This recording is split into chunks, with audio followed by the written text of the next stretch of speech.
Hey everyone, hey and welcome back to yet another episode of Battle Rap Resume. This is your host, Tom Quee. Thank you so much for listening. Thank you so much for supporting in any way that you can. If you follow us on Twitter, at Battle Rap Resume. If you get in touch with the show, battleresume@gmail.com. If you leave comments, if you subscribe, if you can leave us a review on iTunes, that would be greatly appreciated. If you want to support us on Patreon as well, you can get access to the episodes, to the recaps, to the top 10s, all before they come out on the main channel. My guest today is someone who's been highly requested, someone who was there pretty much from the very beginning. He's one of the hallowed few who had a battle uploaded on Eurgh. He's also one half of one of the greatest 2-on-2 partnerships in the history of the league. It's Scizzahz. How's it going, man? Yo, how you doing, man? I'm good, man. And, you know, it struck me, looking back on Verse Tracker, that it's coming up to, I mean, we're recording this March 2018, so technically it'd be April 2018, but it's pretty much been 4 years since you last battled. I know, crazy. It's a long time, man. Actually, the thought of doing it again kind of terrifies me, but you know, I never say never, so you know, it could happen again, man. Okay. But as I say, you know, you had the battle uploading on Eurgh, so you were there pretty much from day dot. And aside from Don't Flop, like battle rap as a whole for you, like where did that start your awareness of it? Well, I was always massively into kind of watching it, and I was, you know, back in the jump-off days, you know, I was so really into that. But I'd kind of been very lucky that, you know, coming up in the Brighton music scene, we had so many open mics, you know, Slip Jam B's kind of legendary open mic, and there'd often be a lot of battles there. So battling was something I'd kind of been doing for a long time.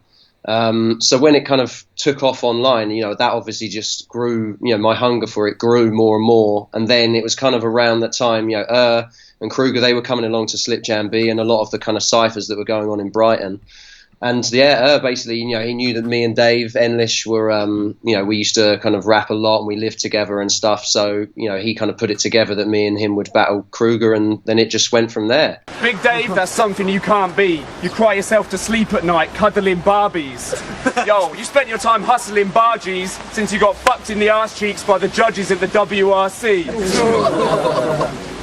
Yo, you know that your rhyming is weird. I saw you earlier going for some rides on the pier, holding hands on the log flume, biting his ear. Yo. Where you'll probably remember it rains pretty heavily towards the end. Yeah, in a park, yeah. And you guys keep going, which is great, and there's flips about the rain, and November 2008 that was uploaded, so near enough a decade, Scizzahz. That is crazy. Yeah, I just watched it before this just to refresh my memory, and it is unbelievable, really. Yeah. Like Cruger and especially look very young. Yeah. I mean, Cruger always looked young, but like, you know, infantile back then, and yeah, a lot of you are unrecognisable. But what I like to see is there's still a crowd there, even though Don't Flop wasn't really a thing. People like watching it. Yeah, it's amazing, really. I mean, like I say, the kind of scene in Brighton was really healthy back then, and it still is, but you know, back then it was especially good. There, you know, we had people like Stig coming down, Dr. Syntax were kind of at these ciphers every time, and you know, when I moved to Brighton, it was amazing to just be rapping with these sorts of people, and you know, the scene was really healthy. So, kind of getting a crowd together for these events was fairly straightforward back then. So, but yeah, it's amazing to see that people were in the rain actually watching it. Yeah, dedicated. And Necro introduces the clip as well, which they cut back to, which is really cool. And one of the things that I love watching these old battles, certain things that just don't happen in battles anymore. So there's a tie in this 2-on-2 battle, you and Enlish versus Cruger, and you do something you just don't see in the modern era. You each do a single punchline to decide the battle. Yeah, that's so random, isn't it? That's a weird way of doing it. Yeah. No, it's great. I was involved in a lot of those kind of experimental things. I mean, when I battled Archaic, it was like, I think we went like line for line. It was just a really odd way of doing it. But I remember back in the days of like OTs as well, you know, I'd always get to OT and then end up losing most of the time on OT. But it was, I had to go through all of that, man. It was never like 3 rounds and that's it. So, crazy. And the first, I guess, proper battle, one-on-one battle, was against Enlish. Rapping and Enlish go together like football and pool jewel. You ain't thug, you grew up in a thatched cottage in Cornwall. Being Asian on those streets wasn't nice at all. But at least the kids at his private school thought he was kinda cool. So while I was learning about sex, In bed with your sister? You were down the local church giving head to the vicar. It's uploaded May 2009. It's marketed in brackets as a funny flatmates battle. So I guess from the early days, they knew how to make these things viral. This was the last battle of the day. Genius Squad is mentioned. What was Genius Squad? Genius Squad is a crew that was consisted of myself, Enlish, a rapper called Ty, who he hasn't rapped for a long time, but and then Vex as well, who battled on that same day, and then producers Herbie Dragons and 184. So it's basically a Brighton collective, and yeah, it was kind of really, we had a great time. We released an album as well called The Clevolution. I think it's still out there on Bandcamp, but yeah, it was just great, like punchline, brutal rapping. But yeah, basically the Genius Squad, that was our crew. Yeah. And these early battles, you could battle, you could perform, you could project, you had a lot of confidence there. It seemed like you were quite comfortable in front of the camera, in front of an audience. Yeah, we basically, because of the jump off days as well, we used to, I live with Dave, so like I say, we were ciphering all the time. Like it was one of those amazing times when you just, every night you were spitting bars, and it was, we had a little studio set up in our flat, so we'd have people coming in and out, recording all the time. So it really was around us all the time, which is such a blessing, and it's such a rarity today. So we were just freestyling all the time and loved it. All of us loved it. So yeah, and performing on stage all the time. So I think I got just kind of comfortable from there, really. It went over onto the camera, obviously, for the battles. And one of your opening lines against Enlish is, "You're the type to grab the llama and use the back of it to slap your father." I mean, the ironic gun bars seem to be in your vocabulary since the beginning. Yeah, well, that's it. I mean, I've always listened to that kind of ignorant rap, really. It's what I love. And I obviously don't take it seriously in terms of, it doesn't ever translate to my life, but I just love it. It was always like the escape thing for me. Just the more brutal, the better, really. So yeah, if I could ever kind of crowbar those bars into my battles, I'd always do that. So yeah, from an early stage, and then luckily Wiz brought it out so that now I could just pretty much do whole battles of gun bars as well. And there's a lot of sort of stereotypical stuff, as it is early. Don't flop. Why the fuck am I battling a dude who's delivering my curry? Next time, don't forget my mango chutney. Tell your Uncle Muhammad his onion barges are whack, and it's sort of vintage 09 stuff, but it does well, and you deliver some brutal stuff in the second. 27, you say to Enlish, in Brighton rap years, that means your career's over, which gets a big reaction. I mean, you and Enlish obviously quite tight then, from living together and being partners and stuff like that. Did you feel any hesitation about battling him and going in? Because you both do go in. Yeah, it was, a little bit. I think it was how far we were going to go with it. And I think there definitely was a few bars that were a little below the belt. And obviously we'd heard none of our bars, even though we lived together. So it was actually a really nerve-wracking battle. I remember being really nervous because also Kruger had just battled and completely choked. Yeah, against DK, ever, man. Because it's just like painfully lets the clock tick down, and it's just like put him out of his misery. That's horrible. So yeah, I think that had happened just before ours. So then suddenly it's like this extra pressure, like, oh no, I'm battling my flatmate and there's a chance I'm going to choke it. So I was like terrified, but also, the fact that, we had these quite personal bars towards each other. So yeah, it was kind of a bit worrying, but yeah, and Dave mentioned, I think I dropped a bar about him having depression, and basically he came up to me afterwards and was like, man, that's pretty harsh. And I was like, yeah, to be fair, it fucking is. It's battle rap, bitch, but it is still. And one of the things that gets mentioned a lot against you for whatever reason is you're from Hastings, and it's used to good effect. I think Enlish is fantastic in this battle. King Harold wasn't the only one taking shots to the eye in Hastings, and only battle you've seen is two dudes having a sword fight in your mouth. And Alistair Crowley gets mentioned as well by him as being cremated in Brighton, which I thought was a really nice reference. And it goes to OT, as you say, and say the Sensa battle later, you do lose. It seems to be your Achilles heel to a certain extent. Yeah, it happens so many times that I'd get to OT, and I was just like kind of so frustrated because I was like, you have to have obviously material prepared as well, and but yeah, I lost so many battles after OT, and I remember it happened with Adam the Rapper as well. I battled him, and I thought I'd kind of smashed it, and then it went to OT, and then I lost on that, and I was like, Jesus Christ. And it was always tight, which was good, so it was never kind of like I got slaughtered, but still, back in the day when records kind of mattered, I was really frustrated with that. Yeah, and these were, real salad days. This is 2009, where you had quite a lot of battles. You had 5 battles uploaded here. You battled Adam the Rapper, Archaic as well. Haven't seen you versus Lego, which I definitely need to go and watch after this. Oh, you've got to watch that. That's probably one of my favourite ever battles. Is it? Okay. Yeah, mainly because I won. Right. And at that time, like I say, I was losing a lot of battles. So I was like, good. And I travelled up to Birmingham for it. But you should watch it. It's a really, really good battle. Lego's absolutely brilliant. And I think the atmosphere in there was really good. The crowd was amazing. And both of us just delivered a cracking battle. So, I mean, watch that. That's a vintage. But, one of my favourites for sure. So, the fact that you guys were moving out of Brighton, the events were going, in different places. What was Don't Flop like in 2009, 2010? Was there a fan base? Was, just very kind of super nerdy. It's super young as well at that time. Very, very few women, which didn't really change through the years. But it was kind of just like this kind of really dedicated fan base, and they knew everything about your music. It was really, they were on it. Do you know what I mean? They really knew everything, and they were kind of big fanboys of your stuff, which was great. And it was awesome meeting them, and I loved it. It really felt like a community feel as well. And, even when it started expanding and the kind of northern battles started kicking off, I loved it around then. I was so excited around that time. And, it was absolutely brilliant. So we always met those guys as well, and they were brilliant. We all got on with each other. There was never any sort of animosity between us. And, it was brilliant. I ended up doing a lot of tracks with a lot of the rappers as well. So, right. Yeah, and the person you did the most tracks with is Wizard, which is the next battle I want to get onto. Your debut, really, as a partnership. I believe this was Wizard's debut altogether as well, in terms of battling. Right. Yeah. How did you guys meet?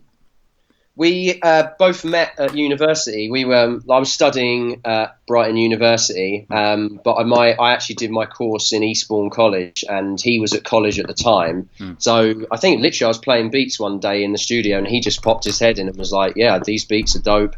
And that was it. We just kind of hit it off from then, and we've been mates ever since. So we just literally had exactly the same taste in music. We still do. Yeah. We still make music together. So it was brilliant meeting him that way. And was it your idea to bring him into the fold and to battle with him against Gizmo and Prince Khan? He'd kind of talked about it, and I think we'd discussed doing it beforehand. But I was kind of like, you've got to get on it, man, because I knew his style was just going to translate perfectly into kind of battle rap form. It's so odd and just so dry and straight to the point.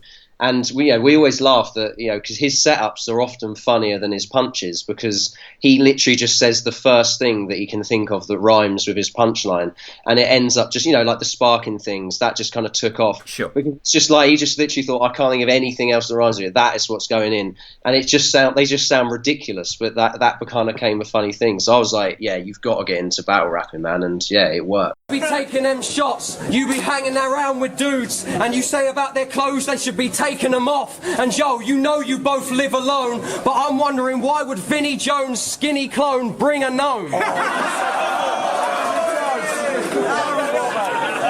Calm it down, 10 seconds left. Come on. And I boned your little wife with a steel pipe.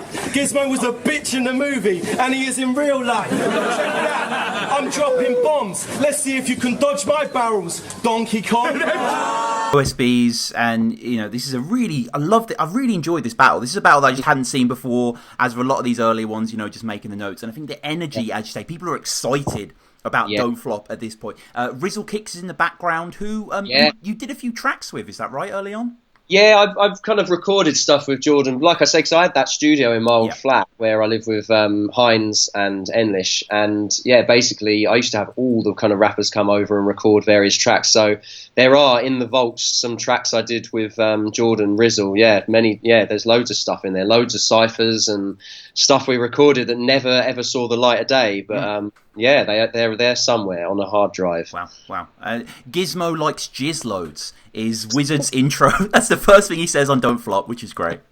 Amazing. That sums him up. That literally sums him up. Like a cigar, massive fag. He said. I mean, he had it set from the start. Really, he's not. I just watched the Mixy and Grist battle, which we'll get onto later, and it's pretty much the same battler. Obviously, he's got more confidence, but he's pretty much the same guy. Yeah, oh, exactly. I mean, even like the last battle we did with like versus Shuffle T and Marlo, like his style is still pretty much the same, which, I mean, that's incredible that it carries such distance. And what I love about it as well is that it divides opinion more than any other battler. Like, you literally look at the comments of this battles and they are hilarious. Like, people just cannot understand him, and they just are so offended that he's even entertained on that platform. And then you get people that are just absolutely love him. Do you know what I mean? And they love the fact that he just talks about guns and he doesn't take anything seriously whatsoever. So, I love it for that. It's brilliant. Yeah, and Prince Kong, who I recently had on the show, I think he's excellent in this battle. He says that your nose needs reuniting with those stones on Easter Island, which it goes down a treat. And, you know, Wizard again saying, I wonder why Vinnie Jones' skinny clone would bring a gnome. Yeah. That is an epic bar, man. That's an absolutely epic bar. And I remember we didn't really have much prep time for that battle because I battled Truth on the same day. Right. Doing 2 battles in a day, I'd literally, like I say, that terrifies me. Do you know what I mean? But I did it, and I think that's why we suffered a little bit in that battle. And, you know, fair play, like, hats off to Kong and Giz. They came with it. They brought a really good crowd with them that day as well, and it really kind of helped. Do you know what I mean? It really turned the crowd around on their favour. So, fair play. It was a great battle. But yeah, as I say, I've kind of put a lot of effort into the Truth battle, which I think I lost as well. Writing wise, like, what is the process for you two guys? You know, do you just sort of spitball or? Yeah, we kind of, I think, you know, we'd firstly kind of have a load of bars ready that we'd have, and we'd try and incorporate it in. But I would kind of, you know, we're pretty much strictly 4 for 4 on bars. It's kind of pretty formulaic in that regard. So usually he would just send me over a 4 and he'd say, look, I'll start this round. And I'd kind of go off the back of his. It's a good way, obviously, to remember your bars because you hear his last rhyme and that kicks you off. But it also just sounds slick as well. You know, we never really got much time to practice because he still lives in Hastings and I live in Brighton, so we weren't kind of linking up all the time to practice. But, you know, what we'd do is record our bars, I'd piece them together, and then we'd have like MP3s ready to kind of listen back and stuff. And obviously, you know, we would drop the odd rebuttal in as well, and that's just part of it. But, you know, yeah, that's kind of how we did it. But yeah, that's it. Yeah, you guys are a great partnership, obviously. Next battle was arguably your biggest battle at that time. I mean, a huge name in the Don't Flop scene. Sensa? Yeah, that was a massive battle. That's probably my favourite battle of the lot in terms of reaction to my own bars. The kind of atmosphere in the place was awesome. You know, I'd say that Don't Flop was kind of just growing so rapidly at that point. And I think that was the event they had Illmaculate at. And basically Cruger that was versus Verb T, and there's so many good battles. It was a real big deal, and I just remember, like, you know, thinking, God, this is growing crazy now. And it was in the live bar in like Shoreditch as well, so the venues were kind of being upgraded, and it all felt really professional. Whereas, you know, it wasn't that long before we were rapping in a park in the rain, so it was kind of like, no, you're right, going crazy. But it was, that was wicked, and that battle was great. Yo, he's a farmer lad. So at 4 a.m, he's leaving the house, sowing seeds in the ground with a stick of wheat in his mouth. Yo, me, I'm chilling, bunning herb with some weed in my mouth. Your girl sucked me off once and I weed in her mouth. I mean, Sensa at the time was kind of ultra controversial, super offensive, took it all very, very seriously. So, you know, I didn't really get to talk to him before, but we get on really well, and we obviously talked about everything after the battle. And he said, like, you know, at one time he said that was kind of most nervous he ever was when I was kind of like delivering bars. But some of my favourite bars are in that battle as well. So yeah, this is a great battle. I really enjoyed this battle. Yeah, again, this is May 2010, Blood in the Water 2, which a lot of people remember. It has a sort of burning London backdrop intro. Respect BA doing the hosting as well, who's, you know, great friend of the show. The crowd are going mad. I think this was the first battle of the day. I think it was, I used to request from actually that I'd like to battle first, just purely to get it out of the way. So then you could. So I actually really look forward to the events, and I obviously look forward to looking at the other battles. But you never enjoy them if you know you're battling up next or in a few battles. You're just thinking of your own bars. So I'd always say to her, like, let's get it out of the way. and then I can enjoy the day. It's selfish, but I'd always get in there early and request that, because I was like, it gets it done, and then I can actually just watch the battles and enjoy it, you know? Yeah, and it helps the crowd, I think, as well. I think if you kick off with a few tryouts, it can be a bit underwhelming, but if this battle was really good, so it got people all G'd up for the rest of the day. Young Bagnall in the front there, I don't know if you spotted him. Yeah, that's true, actually. Yeah, that's crazy to think that. That was before he was even filming the battles, I guess. It was. I think he posted on Twitter today, him and Bam Lam had interviewed John Cena over at Unilad, so, it came a hell of a long way. It's so awesome to see that progression. Yeah, I remember Psychosis Holocaust used to film a lot of the battles as well. Yeah. I can't remember who was filming in like the early ones. I really can't remember who was behind the camera then, but I remember it definitely was Psychosis Holocaust for a while. And then I don't know if it was Flex Digits as well, possibly, but yeah, I can't remember. But then obviously Bagnall took over, and then it upped its game even further, which is crazy. Yeah, Tenchu's also in the crowd there, who would battle that day against Hindu Rock, and Sensa is introduced, having a 5-win streak coming into the battle. There's a girl that screams "shut up" to everyone and "respect the A Turnster," and is like, "Oh, that's what she said," sort of thing. The vibe is incredible, and Sensa is Sensa. He's very offensive. You have a Jewish nose, which is the only reason why your Polish girlfriend chose you. He says something that comes up in a few battles. You modelled. Yeah. I think Dave was the first one to expose this, because obviously he knew all this shit. But many moons ago, I modelled for CNA. I don't know if you remember the shop CNA. I don't even remember the shop, to be honest with you. If you go to like Eastern Europe, they still exist over there. Okay. But I did one bout of modelling for CNA, like kids modelling for them. And it never went any further. But I think Dave first brought that up, and then I definitely got a few mentions off the back of that. So thoroughly embarrassing. Sensa has quite a pithy observation. I sort of see what he's saying. He says that you have a pirate voice. Yeah. I remember, to be fair, his impression was spot on, because I speak out the side of my mouth a lot, which is, when you battle, it picks up a lot of your kind of character flaws, and these things are just things that you've probably always done and you don't even realise until you watch yourself back on camera, which is always pretty harrowing anyway. But he pointed that out, and I do. I mean, to be fair, I kind of would, I shouted quite a lot of that period in my battles, so it kind of shouting out the side of my mouth, I definitely sound like a pirate. It's the Hastings accent is quite piratey, to be fair. Yeah, I see that. And he has a weird setup as well. He's like, I've never called a nose a dad before, and it's like what is he going to say next? And he goes, but Scizzahz sneezed and the bogeyman was born. Yeah, I mean, that's classic Sensa. That is like intricate bars, man. Really, really intricate, well thought out. It's like, how did you think of that? You know what I mean? It's absolutely crazy. But he came with some incredible stuff, and the kind of the anti-Polish stuff was good. But then luckily I had a lot of stuff about him being racist. I reminded it in my next round, and that kind of it added more weight to my rounds, if anything. Do you know what I mean? Because I was just talking about him being ignorant, and it really went down well with the crowd, and it's kind of like, damn, you're just being really racist, dude. Do you know what I mean? Yeah. No, I think your third, is excellent for that. He has a line, which, I watched this battle recently. The line impressed me, but I don't know if you might have heard this before, because obviously Scizzahz has so many flips. Don't front like you're rich, you don't rock, paper, scissors. Yeah, I mean, I'd never heard that before. Like, even in all the times that I've been ciphering and battling, like off camera, just at live events, never heard that. And it's one of those bars that's so obvious. The only thing that came close, I did a track years ago called Rock, Paper, Scissors, and it was 3 rappers and I was Scizzahz on the track, so it just happened to work out that way. But never in a bar like that. I'd never heard it, but such a classic bar, man. Yeah, really impressive. And you go in on him working at Next. Ain't the God of War. You work at Next, where you sell boxer shorts and mop the floor. Yeah, that's one of my favourites, man. I love that bar, And just lots of what Sensa is, to a certain extent, stereotypically. You say that he'd star in an awful WKD advert.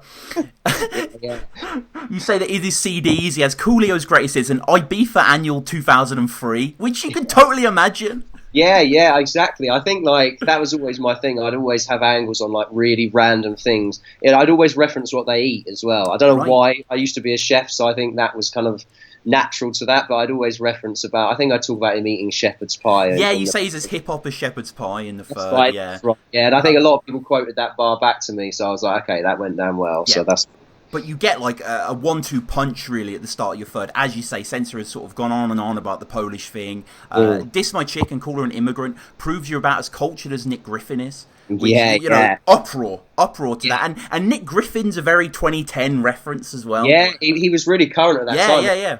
Kind of like gathering quite a lot of momentum, and he was kind of big in the press at the time, so it just kind of went down so well. And I kind of knew he was going to diss my missus, so it just worked perfectly. The timing was absolutely ideal, and luckily it set everything off, and the crowd were kind of engaged from then. So In the wake of that, there's a real uppercut. My chick's fitter than yours and got bigger tits. Plus, when we go out for drinks, she doesn't have to bring her kids. Yeah. That's exactly, I mean, like, obviously a lot of people have talked about his kids in previous battles, so, you know, you're going to always kind of back reference on stuff that's been said before, but, you know, that kind of went down really well as well, so that was awesome, man. It's really even battle. In the comments, a lot of people are saying that OT shouldn't have been called for and that you actually took the battle. You know, I think it's hard to say. You both have really strong rounds. But OT is called for, and Sensa takes it 4-1. Were you a sort of person who took losses hard, or...? At that time, I think I did. Like I say, the records seemed to matter a lot. And I think even in my last few battles, they were all just like, they called them promo battles. They weren't even judged. But back in the day, when they were judged, especially by people, I think Tenchu judged that one. Actually, he definitely did, because I've actually discussed with him. He voted for Sensa. And I can't remember if it was split like 3-2, but I remember he voted for Sensa. And I actually said to him, I brought it up with him like a few events later, and I said, I think you got that wrong. And he agreed. He said, I think I did get that wrong. And I was like, oh, man. But I did, back in the day, I definitely cared about that. And, because I was so into it, man. I loved the whole thing. And, it would never bother me enough to not do it again or anything like that. And I'd never kind of like, show any sort of unsportsmanship. But, I think like at the time, it was obviously brought up a lot in my battles as well. Like, your record's terrible. Do you know what I mean? Right. So, I was just like, that's another thing they can use against me. My record is terrible, but I like to think that, they were always close, the ones I lost. So, I'll always take that on the chin. Next up for you was the 2-on-2 tournament. With the first 2-on-2 tournament, which, crazy talent. Like, it's unbelievable how many good people are around. The fact that it's Tenchu and Lego versus you and Wiz. I know. It's crazy. It's absolutely crazy. And I'd obviously battled Lego not long before as well. Yeah.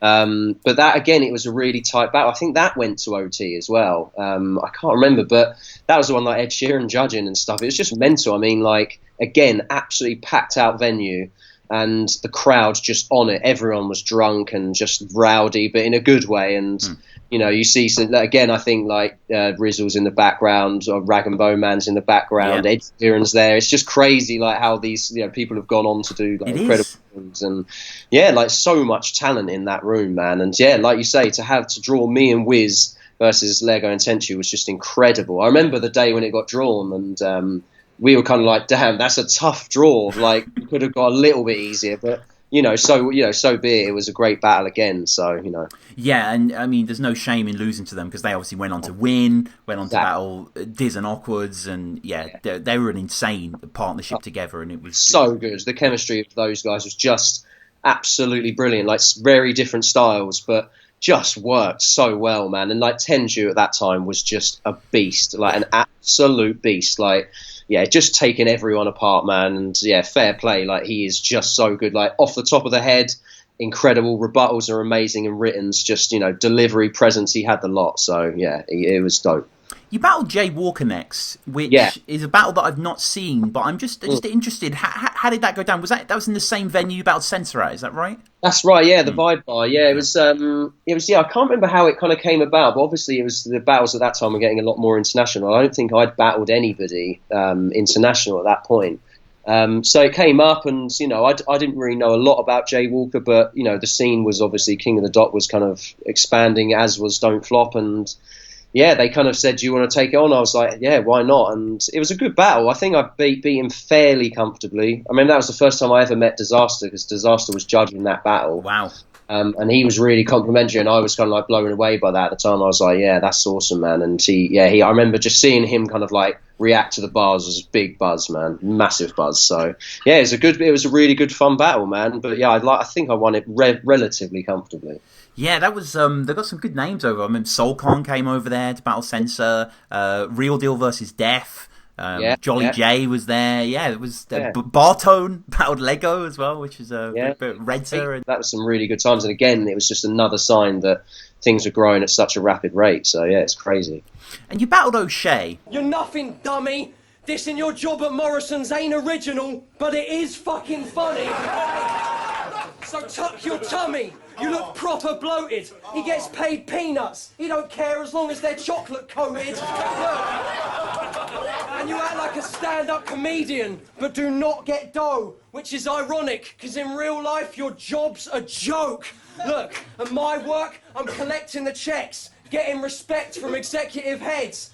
At your work, grannies ask you whereabouts are the eggs and vegetables kept. April Fools, which was the headline of this, and I love seeing this event and all the battles from this event because it's at Fiddler's, but there aren't that many people there. Like I've been to a lot of events at Fiddler's subsequently, like Next in Lines and Chalked Out and stuff, and they're just rammed. There's so many people here, but here it's very charming. There's some passionate people here, but it's not maxed out. But Osh, was the GOAT. Even then, really, for Don't Flop, wasn't he? And it must have been pretty cool to have been asked to battle him. It was, and he was really up for it as well, because obviously I've been in it the same time as him. He battled at the same event right at the start when me and Dave battled Kruger and He battled, I forget who he battled now, EZ, I think his name was. Too Easy battled, yeah. Too Easy, that's it. Yeah. It was, because I think that was actually before the battle with and Kruger, so that technically was the first battle. And but we'd obviously met each other from day dot, and we'd always got on really well.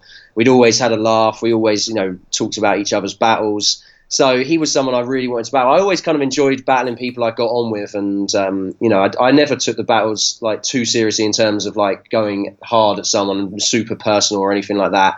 And I just loved O'Shea's bar, so I knew the battle would be amazing. So when it was kind of organised, I was like, I'm definitely going for that. And then to win it as well was just amazing. So yeah, that was a really good event. Yeah, and Osh rocking the nuts camo as well, which is Pete Cashmore in the crowd. Yeah, that was again that was around the nuts time, and I remember around then they did I think it's top 20 punchlines of the year, and I got number 20 and number 1.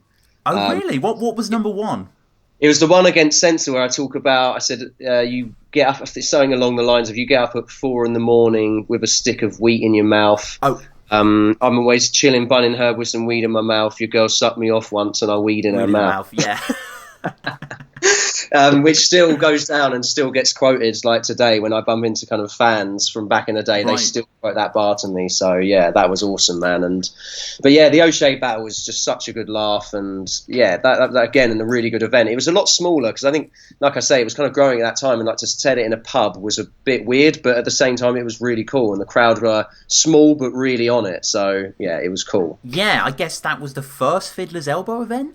I think it was first. Yeah. I mean, it's a random venue, but like you say, there's a lot of charm, and I think that was it was cool. It's a nice, cool crowd, definitely. Yeah, I think Soweto Kinch battled that day, that's right. And XQZ battled Matter, and there was some. Did Most Prob try out against Grist there? I think it might have been that one. Yeah, I think it did. I seem to remember Tony D choking against him. Yes, yeah. He was too high even for Tony D, which is scary. Exactly. And I remember at that time, I was obviously massive into my kind of UK hip hop. So Tony D being part of the Poisonous Poets, I was that's dope. And he came up to me afterwards and was incredibly complimentary on the battle. And I said to him at the time, I was like, man, we should battle. And he was like, hell no. Do you know what I mean? Because I'd just beaten Jay. But I was like, yeah, again, what a compliment. Because, the guy is an absolute dom. So now we get to Blood in the Water 5, the Times Change launch party, where you battled Wizard. Why are you starting shit? I got more guns than the Gaza Strip. I put the cannon to your chest like you're wearing an Arsenal strip. Why are you even trying to rap? You speak aloud, I'll beat you down. You'll be like Peter Crouch, find the 9 to your back. Basically, you don't blaze on streets. The only time he sprays the heat is when his radiator leaks. Look,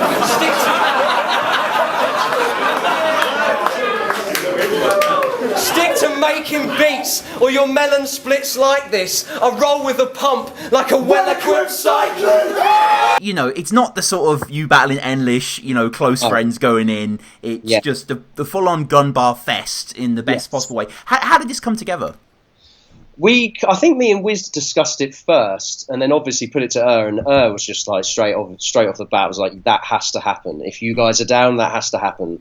But yeah, me and Wiz never ever went over each other's bars. We didn't know anything about each other's bars, which I think really added to it as well. Because I think if we'd kind of known, it would have been very like wrestling match, like completely predictable. But no, it was amazing. That is probably out of all of them my most favourite battle. I wasn't nervous because it was Wiz, and I knew the bars were just so ridiculous. Like, if the crowd didn't get on board, then we were in trouble. But straight off the bat, you could tell the crowd just absolutely loved it. It just went off, and it's kind of a bit of a cult classic. It never like blew up in terms of views, but again, a lot of battle rappers I know kind of say how much they loved watching that and witnessing it live. So yeah, it's a cult classic, definitely. Criminally underviewed. It's not even got 50k. It's crazy. It's amazing, really. Yeah, I mean, I'd say it's one, probably both our best performances, and it's against each other, and it's just fucking crazy. But I guess a lot of people, and I understand it, a lot of people don't like the kind of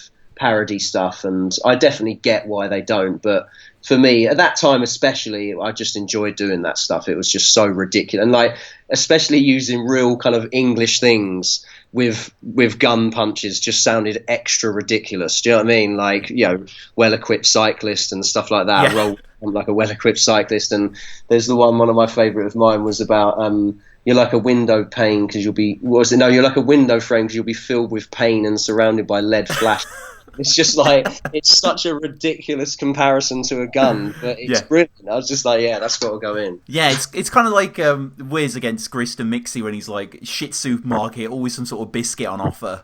Which is it's just inspired. And this whole battle is classic. And it's right what you say as well. It is underviewed, but I feel like a lot of people talk about it. A lot of people know about it. It has had quite a big impact, a big influence. It's hilarious, and I guess the closest you get to the personal is the fact that, that your missus being Polish, Wizard says, and it's old, but when I shot up your flat, it's like a foul in high jump, the way I hit the pole.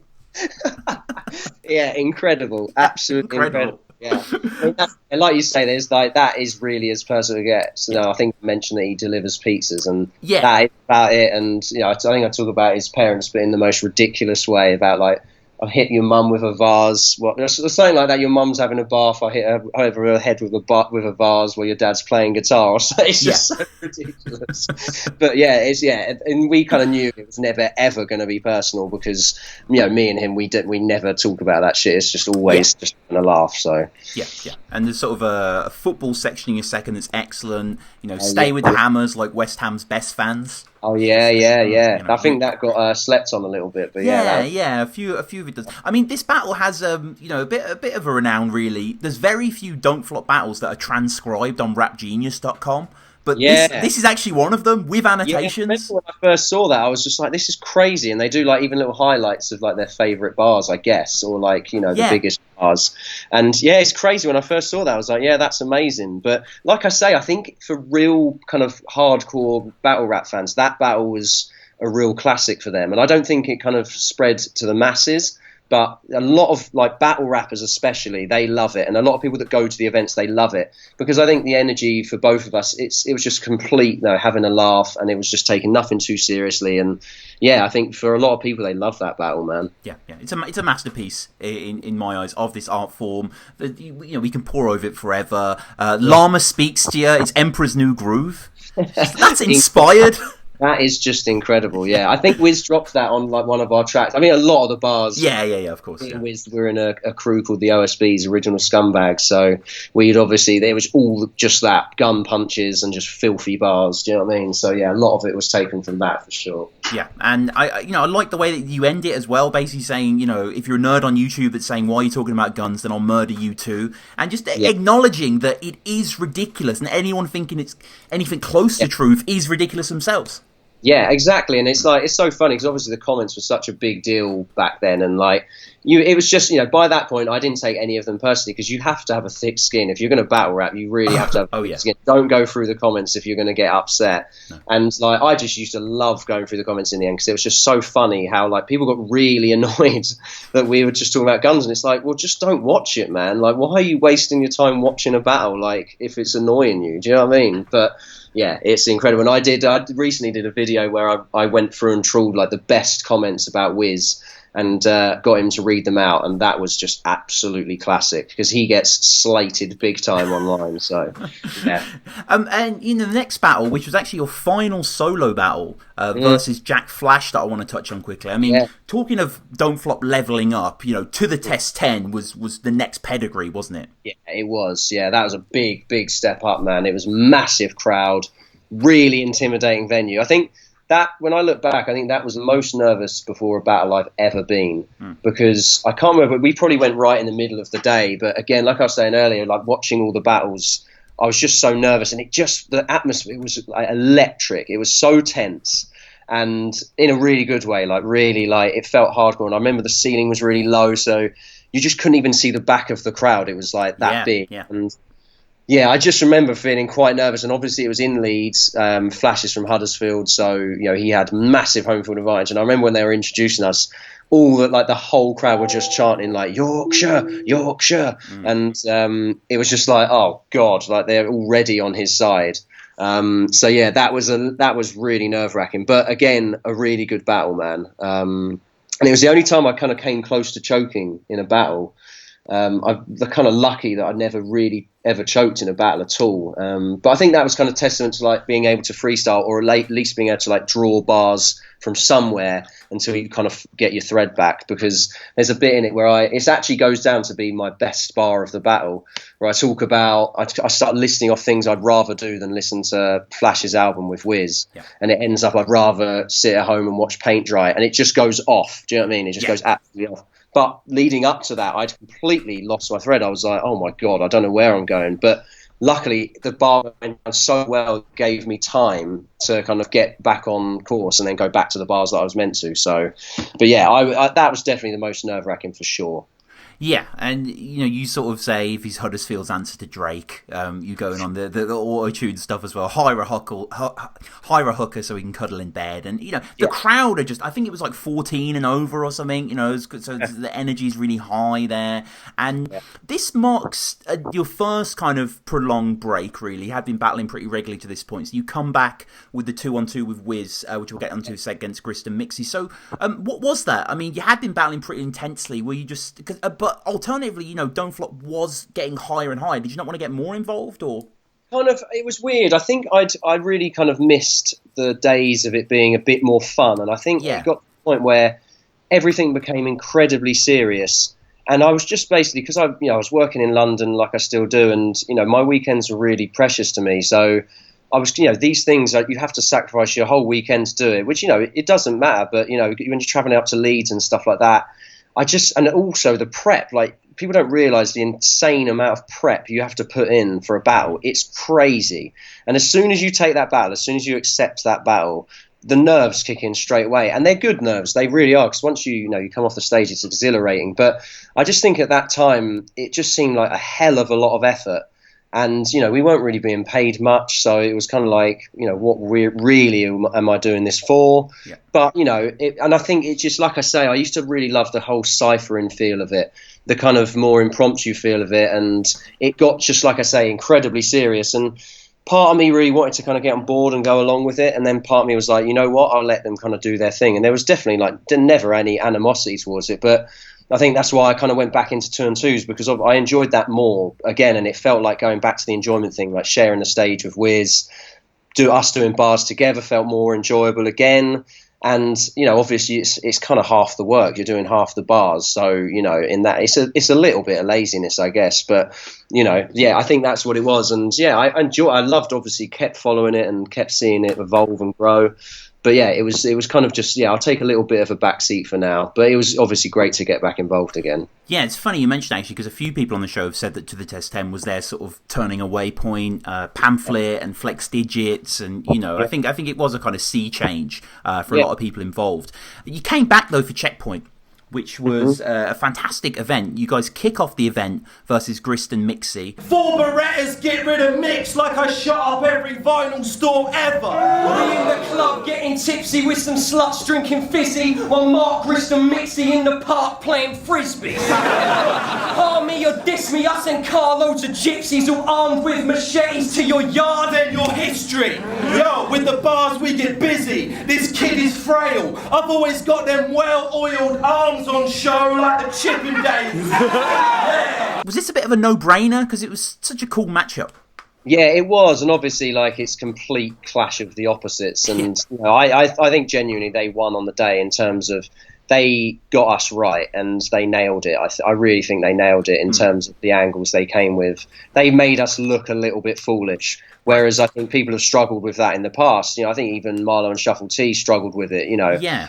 You when you go like polar opposites from us just being like gangster and stupid against people that are clearly well read and take a very different angle with things, it was usually we kind of win because we're just like, we're ignorant, what are you going to do about it? And people I think struggle with that, but those guys I think they really kind of switched it on and were very intelligent in kind of tearing us apart, just making us look a bit foolish. But it was still a really good battle though, and the event again would like it kind of again upped its game. It was just to be at Ministry of Sound, and it's just such a clever idea for all involved because they were doing these things in the day, so the club would just be empty anyway. They're obviously loving it because they're making serious amounts of money on the bar and whatever. And really, generally, the fans are pretty well behaved. They wouldn't really get in too many fights. No. It was really good. And that event was again amazing, man. Really, really good event. And my favourite 2-on-2 of yours, your most viewed battle, it's DNA and Cortez. Yeah. Which, I mean, like, I've got to give props to Don't Flop and whoever came up with this, because this again is just, it's perfect.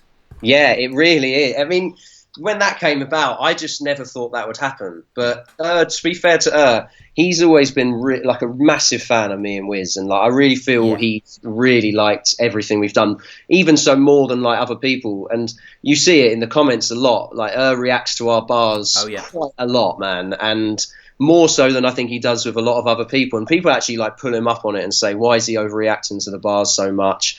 But, I just think he really liked us. He was just a fan of us. And obviously I've known kind of for years as well. So I think, he's always been involved. But when he set that up, I was like, that is absolutely mental. Do you know what I mean? Like, obviously DNA and like Cortez obviously killing the game as well. So it was like, this is a no-brainer. We have to do this. It was just it was a weird clash because obviously they're into the gangster bars, but on a lot more serious tone. Yeah, I think we just did some stupid bars in those bars. Again, really like English references to like The Big Issue and like Sill It Bang and stuff. And it was just like, I just loved seeing their faces clearly not understanding any of the bars we're saying. Do you know what I mean? But then we're getting a massive reaction from the crowd, so they obviously were like in their heads like, okay, they're saying something fairly dope, but I have zero clue what the big issue is or whatever. Do you know what I mean? So no, that was a classic, man. Yeah, it's the only battle of yours that I was actually present for. I remember seeing this, being quite at the back, and there were so many people there, wasn't there, for this 5th birthday? Like, they really packed it. Oh, it was crazy. Again, like I was pretty nervous for that one, man, because that room was just gigantic. It was weird. It was like being on a massive like concert stage almost. Yeah. It's just that thing especially with battle rapping, that's like, it's the most nerve-wracking thing is when like they're starting to get the cameras rolling and they ask for silence from the crowd. And then all you can hear is just like an Extractor fan. It's like a room full of people, but all you can hear is an Extractor fan, and then like maybe a glass breaking in the background, and it's like really, really nerve-wracking at that point because you're like, this is it. We're in now. Do you know what I mean? And I remember especially that stage was like roasting hot as well. It was like the lights were just scorching, and it was you're already nervous and like sweating, and then that was just like times 10. So mega nervous, but so happy with the outcome. Do you know what I mean? I think a lot of people have seen this battle, and I think you guys are so funny in this battle. And, you know, DNA and Cortez don't, you know, they don't ham it up, really. They're pretty good. You know, they don't phone it in. I think you guys beat them quite clearly. And it is funny to see how bemused they are at what you're saying. And I think most of the comments as well, like, are really for you. I think most people, obviously, DNA and Cortez as a team. I don't know if they've teamed up subsequently. And they're not really their usual 2-on-2 partners. Right. So, you know, people going to this would have been quite surprised by the quality. And the final battle was midway through the year. Technically the battle was 2013. It was a loaded New Year's Day, actually, 2014, the DNA and Cortez battle. You battle Shufflo. Don't fuck with me, or I'll punch your mother's cheeks for 100 weeks. Looking like she got stung by bees or tried to brush her teeth with a rusty piece of cutlery. We're a couple G's. You both grew up in a nunnery where you wore dungarees. You weren't praying for love and peace, but once a week they had to get down on their knees in front of priests. What were your impressions of these guys? Because they sort of came up and really changed everything, didn't they? Yeah, they did. They really breathed new life into it and just brought an angle that no one had really done. I think people maybe attempted it, but those guys, I mean, you have to be incredibly quick-witted. And the amount of material those guys have come up with is astonishing. And the amount of practice they put in is just bonkers. Like, fair play. They obviously were watching as fans for a long time. And they just saw an angle. They saw a gap in the market, really, and really went for it. But to pull that style off, they had to do it the way they did, which was a hell of a lot of practice, taking it very seriously. And, you know, off the back of it, they're both doing really well, like in the comedy scene. And I absolutely loved them. I really like them and Ogmios. I remember when those guys came in, they were both such different styles. I was like, you know what, this is what the kind of scene needed. And that's why I ended up setting up the Ogmios versus Wiz battle, because I was like, I want to see those two. Yeah. Like what a clash that is. Oh my god! I didn't realise you set that up. That's cool. Yeah, well, I suggested it basically, and I think everyone involved was like, "Yeah, let's do it." So it was just again, another no-brainer. Was involved and up for it, and that was it. Just went from there. But yeah, back to the Shufflo battle. I mean, that was really good. That was in an old Brighton venue. I like that venue. It's very intimate. Yeah, it was good. I battled. That's where we battled Kong and Gizmo. Oh, is that right? Oh, cool. Yeah, it's the same battle. They just did a different camera angle, but that actually is the same venue. It's changed names so many times, but that was a really good one. And it's crazy to think that was the last time I battled. Really, I mean, it seems insane, but it does. And off as well, you know, in a way. And, you know, like I said before, I'd never say never to battling again. But, I'm not disappointed that that's the last one on show, you know. Yeah. I mean, to this day, people still bring up the girl flies around the kid like an Oxfam ad. That's a classic. That is. And what did you think about, I mean, it was a little bit of a shame in this battle that Marlo had a hoarse voice, but, you know, can't be helped. What did you think of their third when they just synchronised everything? Oh, I mean, like I say, the practice in that is incredible, man. And then, I remember we spoke to them after. They were really disappointed because I think they thought it wasn't completely in sync. Right. I was like, man, never practiced that much. That's ridiculous. And obviously that's kind of stuff, man. It goes down so well, and I think they tore the roof off the place with that one. So it's a crazy, another really good battle, man. So very blessed. Yeah, the Black 40's still popping, like Mary J. Blige. School sports day, the way we clap in them nines. It's inspiring. These were amazing, man. Do you know what I mean? I think it's like, was ever like a school toilet, the way I'm dumping the nine. Or the nines are dumping. It's just like, no one calls people nines, but it just works. You know what I mean? It just works. It's whiz. Do you know what I mean? Yeah. You don't need to question it. And so I mean, who would you want to battle ideally? I know you don't necessarily want to come back, but is there anyone that you could see yourself potentially battling? Yeah, that is a tough one, man. I mean, obviously, like the league kind of being where it is at the moment, it's obviously a bit less. It would be. I'd love to. I would do a 2-on-2 again. You know, I was talking about possibly doing another one with Scizzahz as well, because obviously I'm good friends with him. And you know, something like that would be great. I like going for the more comedy angle. So people like Ogmios, you know, if he would be up doing a 2-on-2 with someone else, that'd be wicked. Just people along those lines. I've always, like I say, preferred the funnier ones, even though I think almost I do better against the serious people because I clown on them. I'd love to see a league or some sort of don't flop resurgence again. I don't know if that will ever happen, but it's a shame to kind of see it where it is at the moment. It would be great to kind of get a league back together because it was so much fun and so many friendships like formed and so many things, stories that went down. It was just crazy at the time. So it's sad to see it like not present at the moment. I agree. And we'll close up with a few quick-fire questions. The first one being your favourite Don't Flop battle. Wow, of all time? Of all time. Damn. One of my favourites is probably Cruger versus Conceited. I man, love that. I was present for that. Yeah, of course you were. That unbelievable. That was just amazing, and again, just like Cruger absolutely tore him to shreds. Some of my other favourite battles. So some of the ones where there was one that kicked off massively. I think it was Tenchu versus Big Cannon. It's a great battle, but like again, the fight and stuff like that. It was just crazy to kind of be involved in that. What was the one I judged? Who was it that battled? Was it Sensa?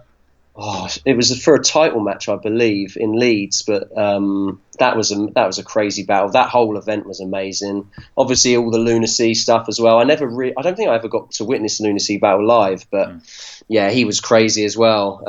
But yeah, there's a few off the top of my head. But, I mean, sometimes some of my favourite battles are like going back to the 2-on-2s in the jump offs. They were absolutely like so exciting to watch, man. Yeah. So exciting, especially the ones where they used to freestyle pretty much all of them as well, because that's something I'd love to see brought back, like real freestyle battles, because that is just such a gift to have. The fact like how good Charlie Clips and people like that are at freestyling still. It's amazing. It's absolutely amazing. You're right. You never choke with that. Do you know what I mean? So to have that in your locker, I know it's hard to judge whether someone's completely freestyling or not, but yeah, it would be amazing to see that. You can sort of tell if they really are, like just in the sort of word choice and the imagery and stuff like that. But yeah, you're right. I agree. It does need to make a resurgence. What about King of the Dot? Do you have a favorite King of the Dot battle? A favourite one? Oh God, off the top of my head, let me think, man. I'm trying to think of some I've seen recently. I've always loved Passwords as well, he's like, definitely one of my favourites.